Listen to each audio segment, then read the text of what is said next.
دیکھیے بالکل صحیح کہا جاتا ہے کہ اگر کوئی کسی کے لیے گڑھا کھودتا ہے نا تو اس میں وہ خود گرتا ہے جب نیت انسان کی خراب ہو۔ تو یہ اوپر ایک گفتگو کے اندر محمد حنیف صاحب ایک ایسی بات ڈاکٹر عثمانی رحمۃ اللہ علیہ کے اوپر فٹ کرنے کی کوشش کر رہے ہیں، ایک مرد مومن کے اوپر ایسے انداز سے وار کر رہے ہیں کہ بعد میں خود اسی کا شکار ہوئے ہیں۔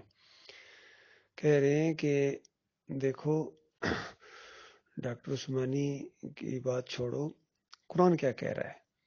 گویا اس انداز سے یہ ثابت کرنا چاہ رہے ہیں کہ ڈاکٹر عثمانی رحمۃ اللہ علیہ قرآن کے خلاف ہیں، اور پھر کہہ رہے ہیں کہ اگر ڈاکٹر صاحب نے یہ بات کہی ہے تو ہم نے اللہ کی کتاب کو ماننا ہے، اور کیا جماعت اس لیے بنائی تھی کہ اللہ کے مقابلے میں کسی کی بات مانی جائے اور امیر کو الہ مان لیا جائے؟ کہ ڈاکٹر عثمانی کو ہم الہ مان لیں؟ تو دیکھیے یہ باتیں وہ بے تکی ہانک رہے ہیں، حالانکہ ڈاکٹر صاحب کا موقف قرآن کے مطابق ہے اور محمد حنیف کے اندر پرابلم آئی ہے، اور اب یہ بات پوری طرح اصل میں محمد حنیف صاحب کے اوپر فٹ آ رہی ہے کہ اب محمد حنیف صاحب کو چونکہ جماعت والوں نے اپنا الہ مان لیا ہے گویا، کیونکہ محمد حنیف صاحب کی بات کو قرآن کے مقابلے میں مانتے ہیں۔ تو اب ہمارا کہنا بالکل وہی ہے کہ دیکھو کیا یہ جماعت اس لیے بنائی گئی تھی کہ اپنے امیر کو اللہ کے مقابلے میں کھڑا کر دیا جائے؟ اللہ کی کتاب تو الحمدللہ سے لے کر والناس تک ایک ہی مسئلہ بیان کرتی ہے، سارے انبیاء کے عقائد بیان کرتی ہے، سارے انبیاء کے واقعات اور ان کی تبلیغ بیان کرتی ہے کہ وہ لوگوں کو اللہ کی بندگی کی طرف بلاتے تھے، کبھی بھی وہ کسی اور کو نہ سجدہ کرتے تھے، نہ کراتے تھے، نہ اپنے آپ کو سجدہ کرواتے تھے۔ تو یہ تو پوری قرآن کا نص ہے، یہ قرآن کا مسئلہ ہے۔ تو یہ محمد حنیف صاحب کہاں سے لے کے آگے؟ وہ زبردستی اس سجدے کا رخ انہوں نے جو اللہ کو سجدہ کیا تھا پورے خاندان نے، وہ سجدہ شکر تھا ان رحمتوں اور برکتوں کی وجہ سے جو اللہ تعالیٰ نے اس خاندان پر کی۔ انہوں نے اس کو زبردستی کھینچ کے یوسف علیہ السلام کی طرف لے گئے، ضمیر کا حوالہ دے کر۔ ہر مشرک اسی طریقے سے کرتا ہے، اشرف علی تھانوی نے یہی کیا تھا۔ جب اس نے یہ کیا تو اس کو تو ہم مجرم سمجھتے ہیں اور بالکل صحیح سمجھتے ہیں کہ دیکھو اس نے اللہ کے بندوں کو نبی کا بندہ بنا دیا۔ اسی طرح محمود الحسن نے سورہ فاتحہ کی تشریح کے اندر اللہ کی مدد کو بندوں کی مدد کی طرف پھیر دیا کہ اللہ کے بندوں کو اگر پکارا جائے، ان سے استعانت ظاہری کی جائے تو یہ بھی اللہ ہی کو پکارنا ہے۔ کس طرح اس نے فریب کیا۔ اور اسی طرح کتاب التوحید کے اندر عبد الوہاب نجدی نے جو عام مشرکین کی ایک شرک کی بات ہو رہی تھی، اس کا رخ پھیر دیا آدم علیہ السلام کی طرف۔ تو یہ ہر فریب کار نے یہ انداز اختیار کیا ہے، تو بالکل وہی انداز اختیار کیا ہے محمد حنیف صاحب نے کہ اس سجدے کا رخ اللہ کی طرف سے یوسف علیہ السلام کی طرف پھیر دیا۔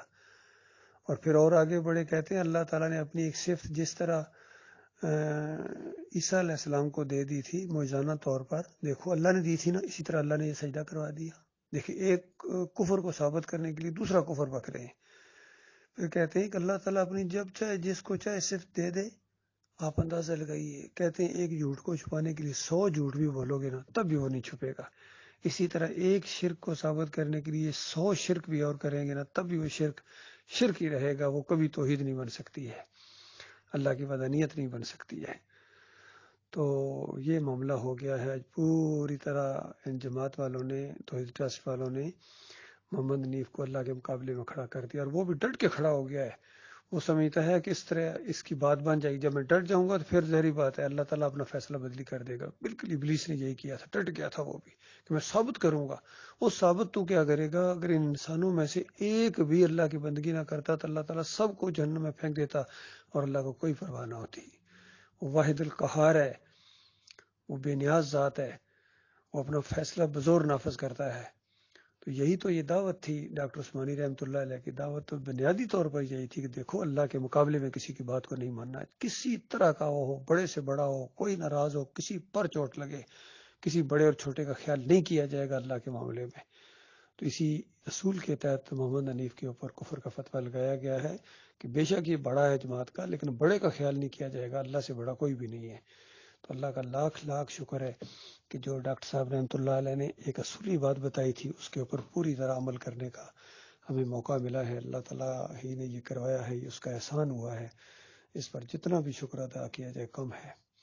باقی یہ جانے اور ان کا کام جانے بھائی، ان کی بدبختی جب وہاں ہمیشہ کی آگ کے اندر محمد حنیف کے ساتھ رہیں گے اس وقت ان کو پتہ چلے گا.